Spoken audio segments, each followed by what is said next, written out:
Salve a tutti e benvenuti su Hot Game Reviews. In questo video vi parlerò di The Professor, gioco sviluppato da Pixie Blink, di cui potete seguire nello sviluppo sul suo Patreon. Noi vestiremo i panni di un uomo di mezza età, che dopo una vita costellata di insuccessi e diverse sfortune, si ritrova adesso a lavorare come professore in un istituto dove viene poco considerato sia dagli studenti sia dagli altri professori. Un giorno, seguendo il suo programma preferito alla TV, viene a conoscenza di un nuovo dispositivo, che potrebbe aiutarlo ad accrescere i rapporti con chi gli sta attorno. Per quanto riguarda il gameplay, The Professor è una visual novel, ma con uno stile di gioco diverso dal solito. Qui non ci sarà bisogno di effettuare alcuna scelta, racimolare denaro per comprare oggetti o incrementare i livelli di relazione con alcun personaggio.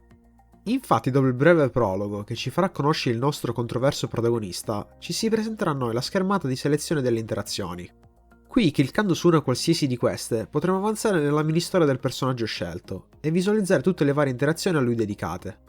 C'è da dire che alcune di queste saranno in qualche modo collegate, e per andare avanti con una storia bisognerà alle volte avanzare prima in un'altra.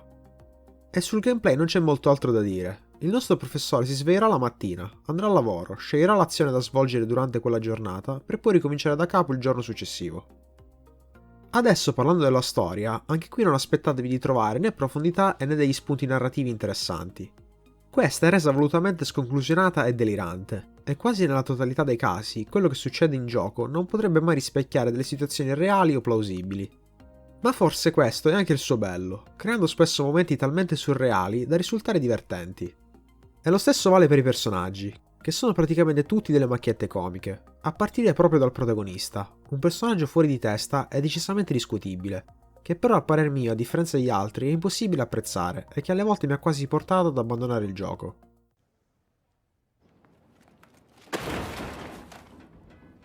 Adesso, per quanto riguarda il render, vedrò che ho trovato questo nella media, ed in questo punto vanno sicuramente menzionati i modelli, che hanno espressioni facciali spesso comicamente deformate, e ad essere sincero alle volte quasi inquietanti.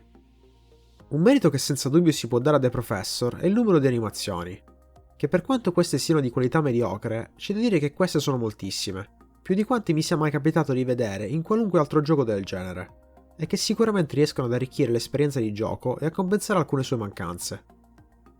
Adesso è il momento di elencare pregi e difetti del gioco, e tra i pregi inizio con divertente. Il gioco è così delirante da riuscire spesso a strapparti una risata. Continuo con il render, che ho trovato nella media.